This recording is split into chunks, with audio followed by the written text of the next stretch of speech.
A father's heart, a mercy from Allah. If you were to open every heart in this world, you would never find a heart like your father's. The heart of a father is not loud, but it is deep.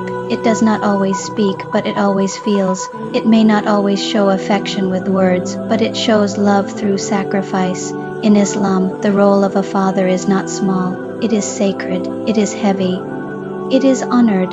Allah says in the Quran in Quran, Surah Luqman 31-14, "Be grateful to me and to your parents." Notice how Allah mentions himself first, and then immediately the parents. This shows how high their status is. When we speak about a father in Islam, we speak about responsibility. We speak about protection. We speak about silent sacrifice. The Prophet Muhammad taught us that each of us is a shepherd, and each of us is responsible for his flock. A father is the shepherd of his household. He will be asked about them. Imagine the weight of that responsibility. While the mother carries the child in her womb, the father carries the family on his shoulders. He carries worries no one sees. He carries fear of not providing enough. He carries dreams for his children that sometimes he sacrifices his own dreams for. Many fathers love in silence. They do not cry in front of you. They do not complain about their exhaustion. They wake up early, come home late, and when they rest, it is not because they are done worrying, it is because their body can no longer continue. Some of the scholars say that the love of a father is one of the reflections of Allah's attribute Ar-Rahman, the most merciful. Not equal to Allah's mercy, of course, but a small glimpse of it in human form. A father's anger is often fear in disguise. A father's strictness is often protection in disguise. A father's silence is often love in disguise. In the story of Prophet Ibrahim, when he was commanded to sacrifice his son, imagine the pain inside his heart. He did not hesitate to obey Allah, but he was still a father, and his son, Ismail, showed obedience and trust.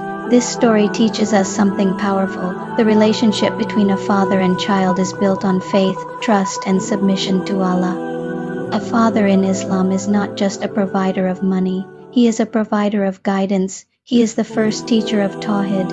He is the protector of values in the home. When he teaches you to pray, when he corrects your mistakes, when he worries about your friends, when he asks where you are going, it is not control. It is amana, a trust given to him by Allah, and on the day of judgment he will be asked, "Did you protect your family from the fire?" Allah says, "O you who believe, protect yourselves and your families from a fire." This is not a small command. This is a mission. Many children only understand their father when they become parents themselves. When you begin to lose sleep because your child is sick, when you worry about school fees, when you think about the future, then you start to understand why your father looked tired, why he was sometimes quiet, why he sometimes seemed distant. He was not distant. He was carrying storms inside his chest.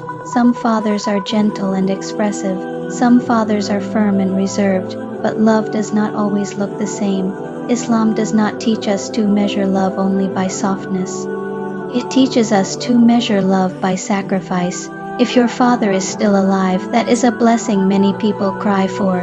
The Prophet taught us that the pleasure of Allah lies in the pleasure of parents, and the anger of Allah lies in their anger. Think about that. Your father's dua for you can open doors you never imagined.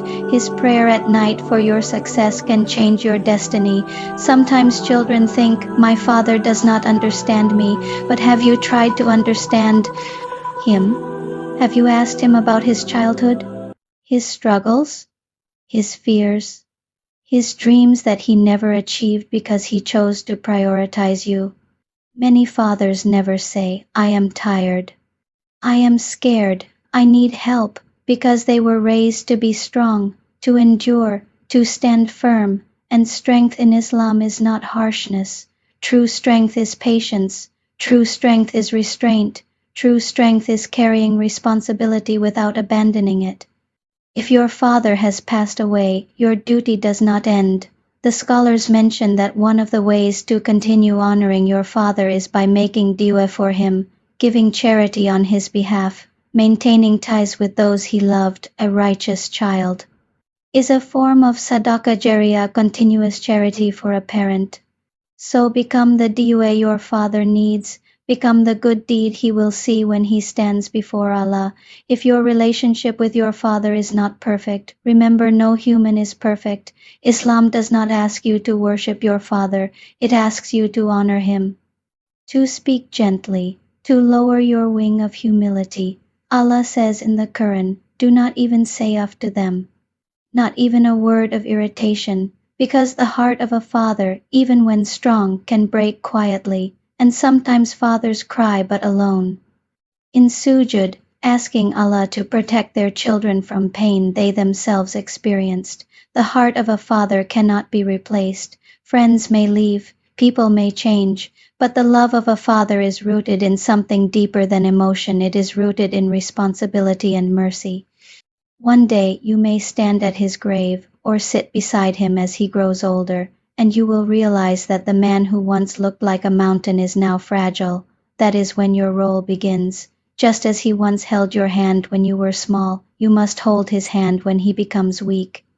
Because life is a circle of mercy. Open all the hearts in the world, you will not find one that worries about you the way your father does. You will not find one that silently sacrifices the way your father does. You will not find one that prays for you without you knowing. May Allah protect our fathers. May Allah forgive our fathers. May Allah reward them for every drop of sweat, every sleepless night, every unspoken fear. And if they have returned to Him, may Allah widen their graves and fill them with light. A father's heart is not just a heart, it is a trust, it is a shelter, it is a reflection of mercy, and truly, if you open every heart, you will never find a heart like your father's.